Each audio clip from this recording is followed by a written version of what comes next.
Maya had been wearing masks for so long, she couldn't remember what her real face looked like anymore. Not the kind of masks you see at parties, but the invisible ones that everyone wears every single day.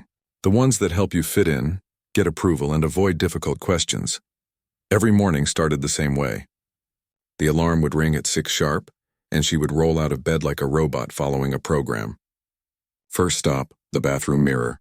This was where the daily transformation began. She would study her reflection with the focus of an artist preparing for the most important performance of her life. The makeup came first, not just a little touch here and there, but a complete reconstruction of her face, foundation to hide every tiny flaw, concealer to erase the dark circles that told the truth about her sleepless nights, mascara to make her eyes look bright and alert, even when she felt completely empty inside. Each layer was like putting on armor, protecting her from the world and protecting the world from seeing who she really was. Then came the clothes. Her closet looked like a uniform store for successful people. Row after row of dark suits, perfectly pressed shirts, shoes that cost more than most people spent on groceries in a month. Nothing fun, nothing colorful, nothing that might give away even a hint of personality. Everything chosen to send one clear message. This person has their life together. This person knows what they're doing. This person never makes mistakes. By 7:30, she was ready to face the world. But the woman who walked out of that apartment wasn't really her. It was a carefully constructed character, designed to meet everyone else's expectations. At work, she was the reliable one. The one who never said no to extra projects, never complained about long hours, never showed up late or unprepared. Her desk was perfectly organized. Her reports were always flawless. Her presentations made everyone nod in approval. She had become so good at this version of herself that sometimes she forgot it was just an act. Her colleagues respected her, but they didn't really know her. How could they? She never shared anything real about her life, never admitted when she was struggling, never let them see her without the perfect professional mask firmly in place. Lunch conversations stayed surface level. Weekend plans were described in the vaguest terms possible. Personal problems were kept completely hidden. The same thing happened with her family. When she visited her parents, she became the successful daughter who had everything figured out. They would ask about work, and she would give them just enough details to make them proud without revealing how miserable she actually felt. They would ask about her social life, and she would mention a few activities that sounded impressive but meant nothing to her. Her mother would beam with pride, telling the neighbors about her daughter who lived in the big city and had such an important job. Her father would nod approvingly, satisfied that all those years of pushing her to succeed had paid off. They loved her, but they loved the version of her that she presented to them, not the real person hiding behind all the achievement. Even her friendships had become performances. She was the friend who always had good advice, who listened to everyone else's problems but never shared her own, who organized gatherings but never revealed what she actually needed from other people. She had trained herself to be so useful, so helpful, so perfectly put together that nobody ever thought to ask if she was okay. The apartment where she lived told the same story. Everything in it looked like it came from a magazine about successful people.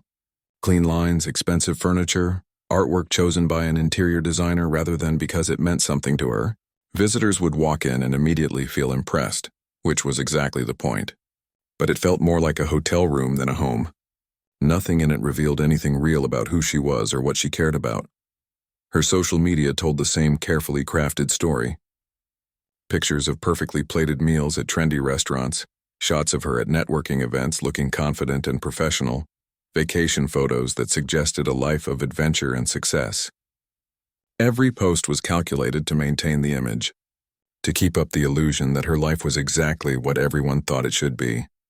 But late at night, when all the masks came off and she was alone in that perfect apartment, the truth would creep in. She would lie in bed staring at the ceiling, trying to remember the last time she had felt genuinely happy about anything. When was the last time she had laughed so hard her stomach hurt? When was the last time she had been excited about something just because she wanted it, not because it looked good to other people? She couldn't answer those questions anymore. Somewhere along the way, she had become so focused on being the person everyone expected her to be that she had completely lost track of who she actually was. The real person had been buried so deep under layers of expectation and performance that she wasn't even sure that person still existed. Sometimes, in quiet moments, she would catch glimpses of her former self. A song on the radio would remind her of dreams she used to have. A child laughing in the park would make her remember what pure joy felt like. A beautiful sunset would make her pause for just a moment before she remembered that she didn't have time to appreciate such things. But these moments passed quickly.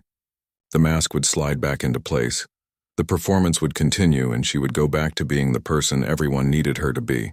After all, this version of herself worked. It paid the bills, earned approval, avoided conflict, and kept everyone happy. What more could she ask for? The problem was that everyone being happy didn't include her.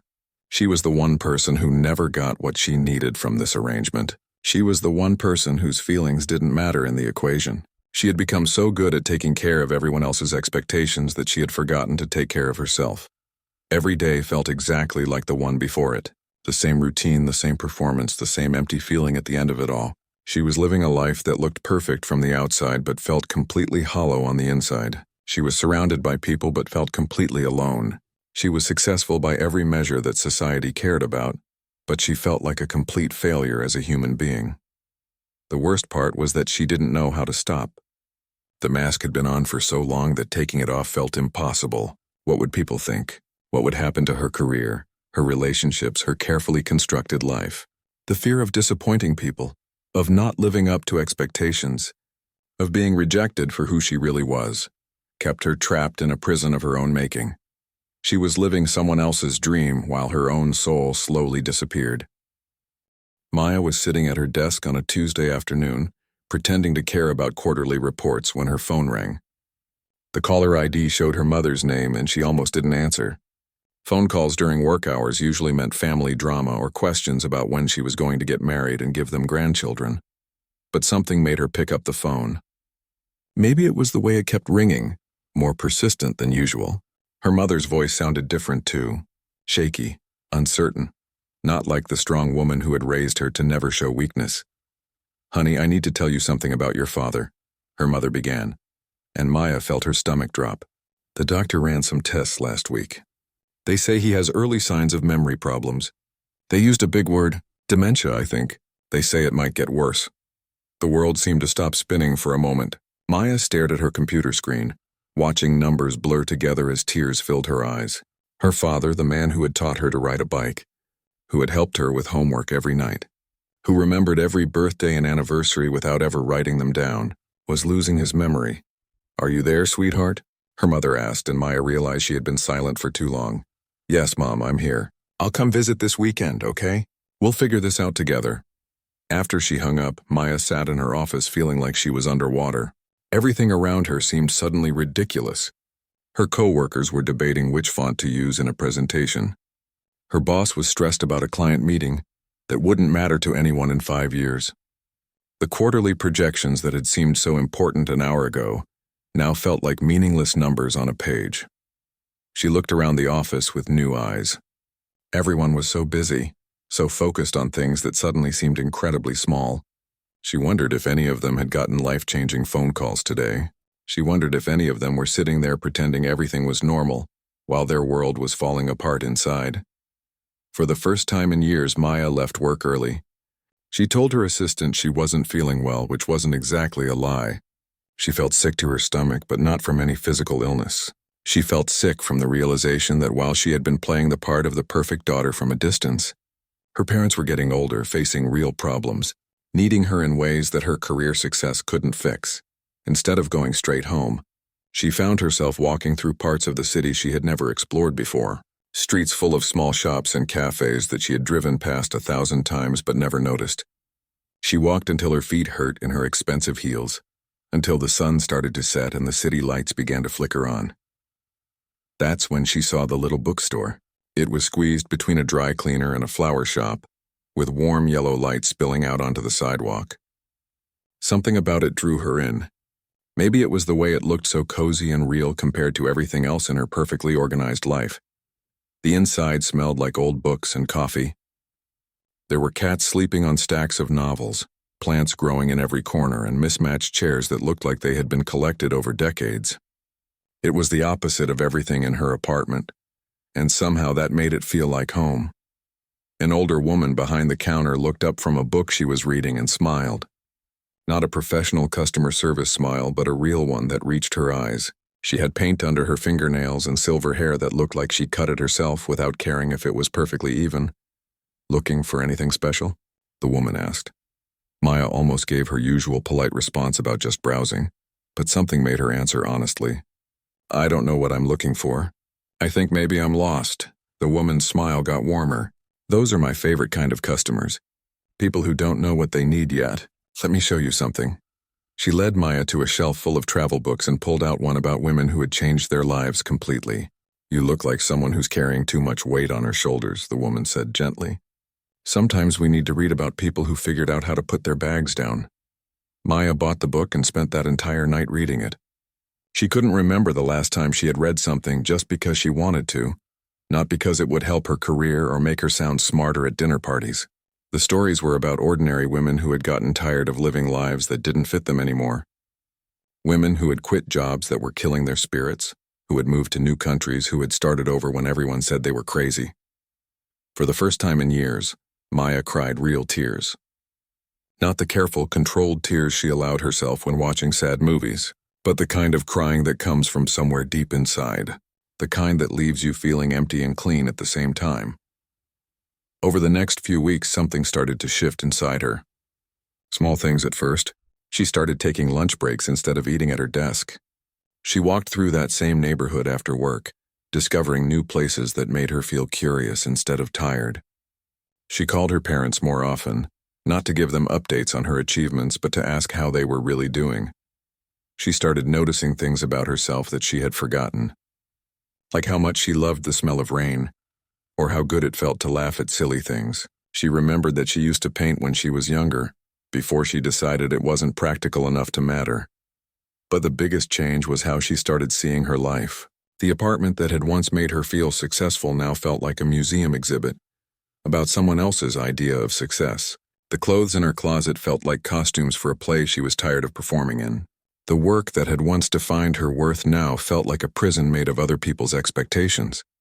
She began to realize that she had been living her life like she was already dead, just going through the motions without ever asking herself what she actually wanted. She had been so afraid of disappointing people that she had completely disappointed herself. The moment everything changed happened during Maya's annual performance review. She sat across from her boss in his glass office, surrounded by charts and awards that were supposed to make her feel proud. He had her evaluation printed out in neat columns rating her performance in categories like reliability, consistency, and client satisfaction. "Maya, you're exactly what this company needs," he said, leaning back in his leather chair. "Clients love working with you because they know exactly what they're getting.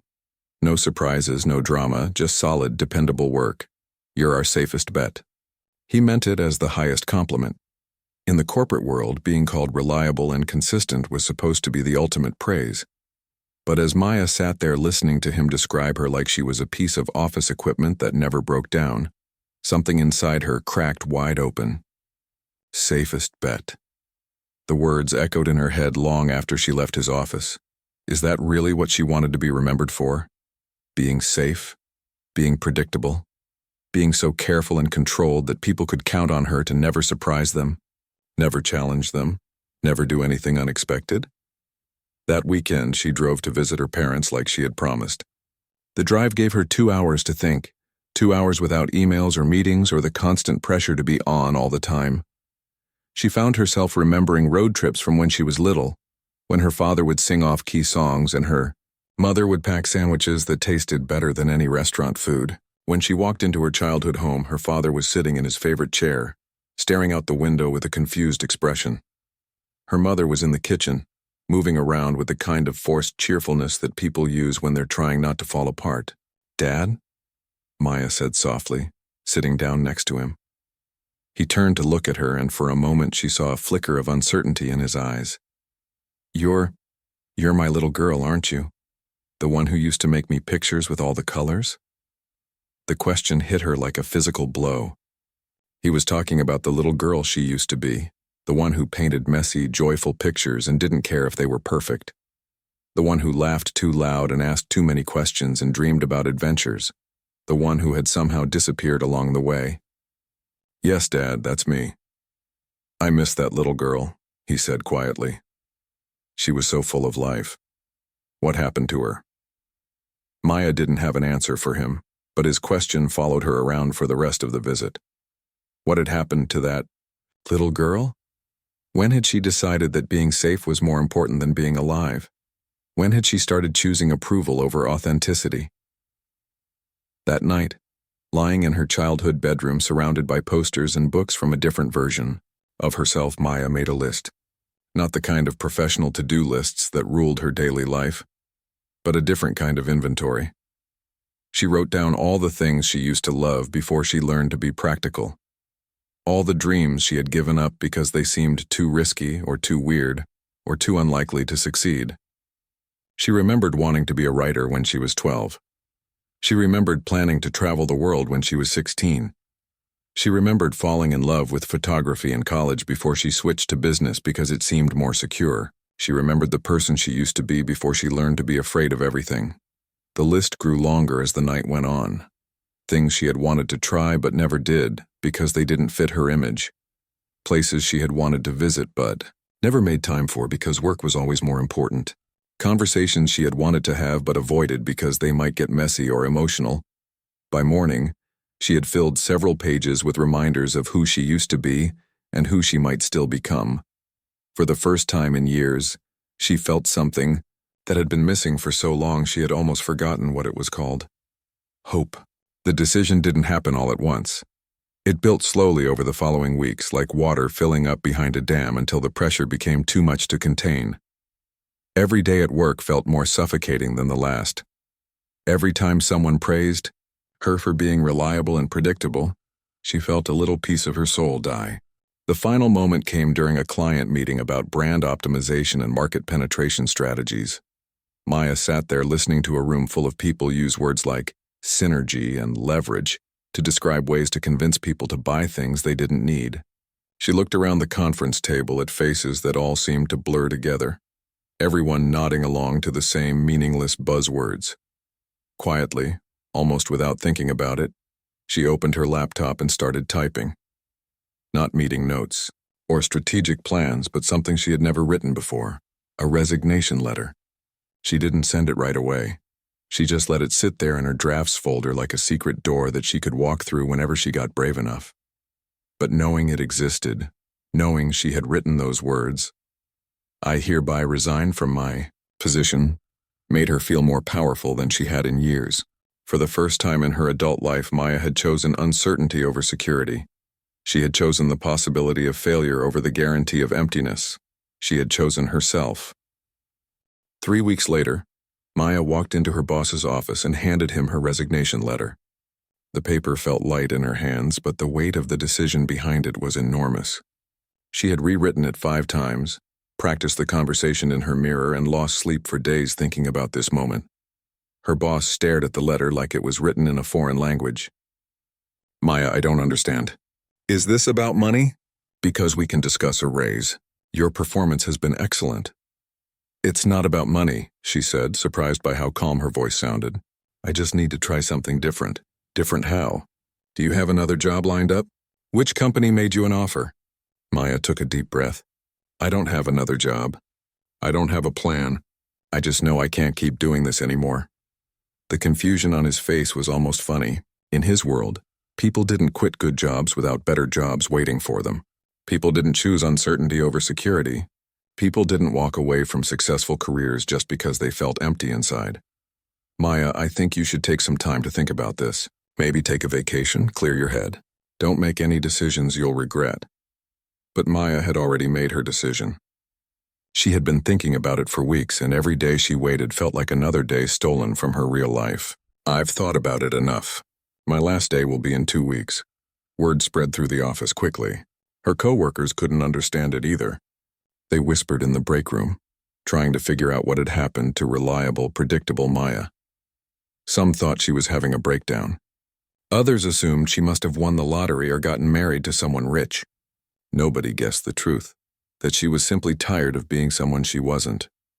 The hardest conversation was with her parents. She drove to their house on a Saturday morning, rehearsing different ways to explain her decision. How do you tell the people who sacrificed everything for your education that you're walking away from everything they helped you achieve? Her mother was watering plants in the garden when Maya arrived.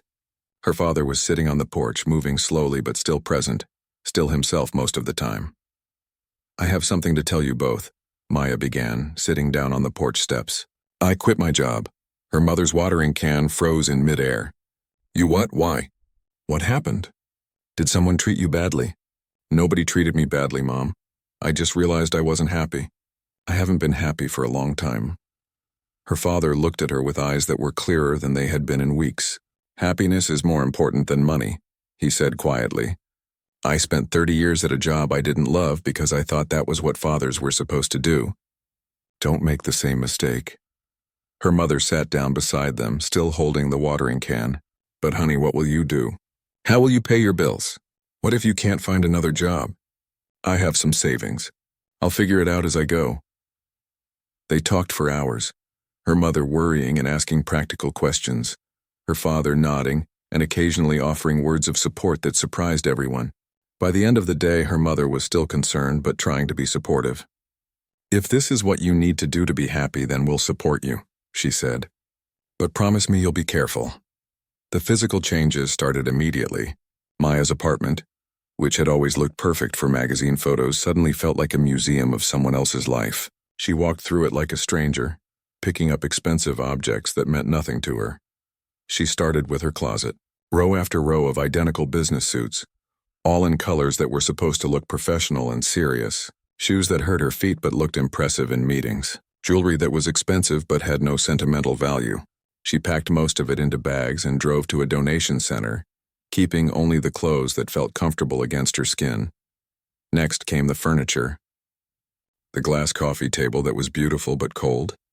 The artwork that had been chosen by an interior designer based on what would look good to visitors, not what she actually enjoyed looking at. The books that were meant to impress people but that she had never actually read.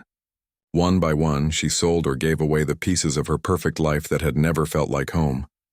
What remained was almost empty, but it felt more honest. The few things she kept were items that actually meant something to her.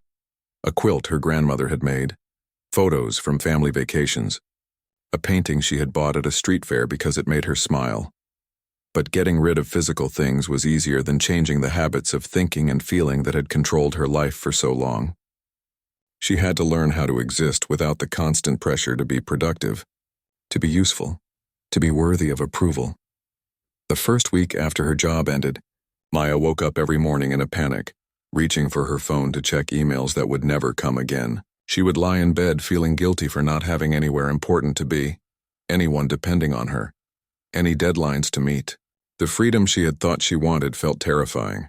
She started taking long walks with no destination in mind. At first, her brain kept trying to make the walks productive, planning routes that would take her past useful stops like the grocery store or bank. But gradually, she learned to walk just for the sake of walking, just to see what was around the next corner. She discovered parts of her neighborhood she had never noticed before.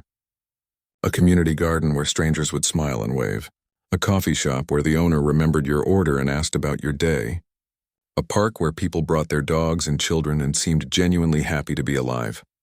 Maya started carrying a small notebook to write down thoughts and observations. Not business notes or to-do lists, but random thoughts about the color of the sky or conversations she overheard, or ideas that popped into her head.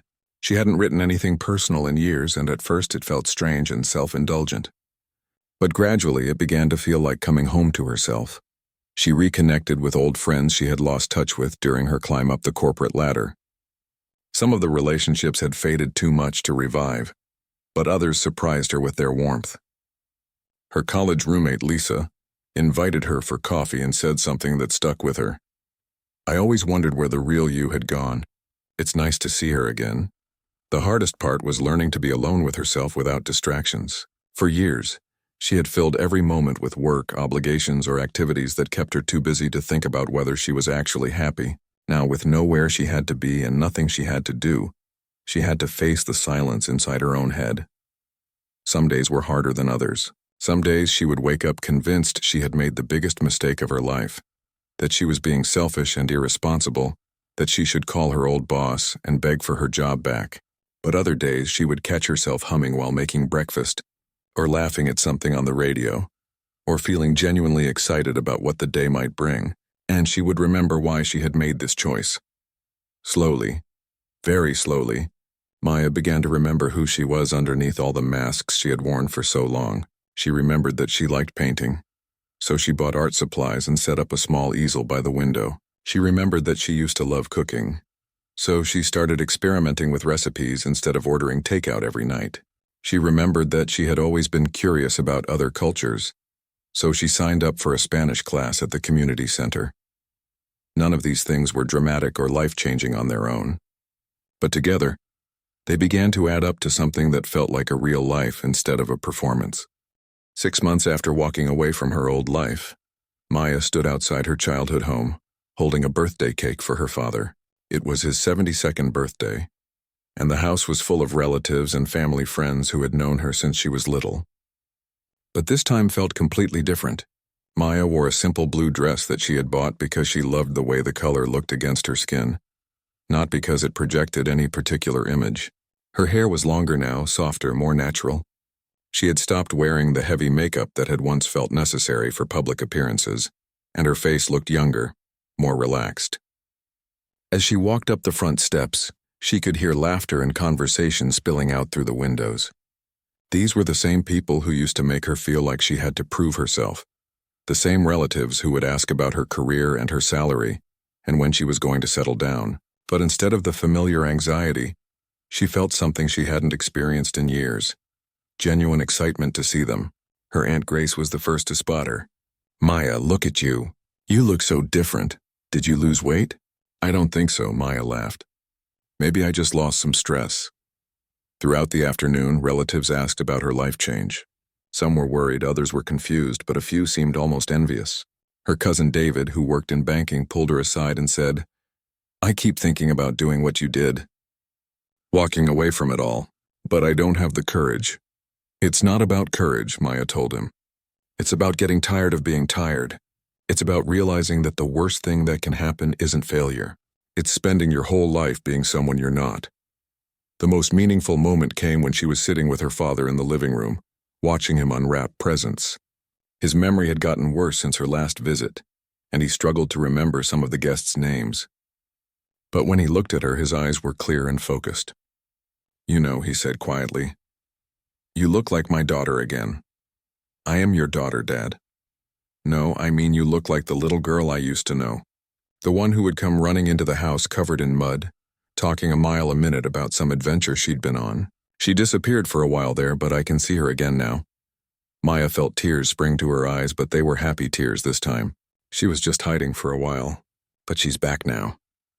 Later that evening, as the party was winding down, Maya's teenage niece approached her. Riley was 17, about to start her senior year of high school, and Maya could see the same pressure and anxiety in her eyes that Maya remembered feeling at that age. "Aunt Maya," Riley said, "can I ask you something?" "Of course. Everyone keeps asking me what I want to major in, what career I want, what my 5-year plan is. But I have no idea. I feel like I'm supposed to have everything figured out, but I don't even know who I am yet." "How did you know what you wanted to do?" Maya thought about the question carefully. "I spent 15 years doing what I thought I was supposed to want. I was successful on paper, but I was miserable in real life.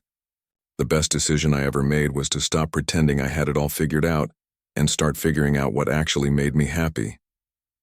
"But weren't you scared? Giving up everything you'd worked for?" "Terrified," Maya admitted. "But you know what I learned? The thing I was most afraid of losing wasn't actually worth keeping. I was afraid of disappointing people, of not living up to expectations, of failing. But I was already failing at the most important thing, being myself." Riley nodded slowly. "So how do you figure out who you really are?" "You start by paying attention to what makes you feel alive instead of what makes you look successful. You start by being honest about what you actually enjoy instead of what you think you should enjoy. And you start by being brave enough to disappoint some people in order to stop disappointing yourself." As Maya prepared to leave that evening, she caught her reflection in the hallway mirror. The woman looking back at her was different from the one who had lived in that perfect apartment and worn those perfect suits. This woman's hair was a little messy from hugging people all day. Her dress had a small stain from helping serve cake. Her makeup had worn off hours ago, but she was smiling a real smile, not the practiced professional smile she used to wear like armor.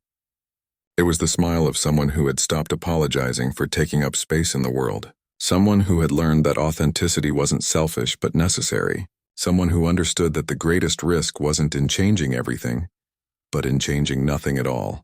She looked like someone who had found her way home to herself after a very long journey. She looked like someone who finally knew something important, that the person she had been protecting by hiding behind all those masks was exactly the person the world needed to see. Walking to her car under the stars, Maya realized she wasn't afraid of tomorrow anymore. She didn't know exactly what would happen next, but for the first time in years, that uncertainty felt like possibility instead of terror.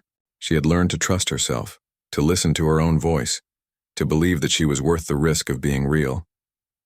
The masks were gone. The performance was over, and the woman who remained was finally, completely, authentically herself.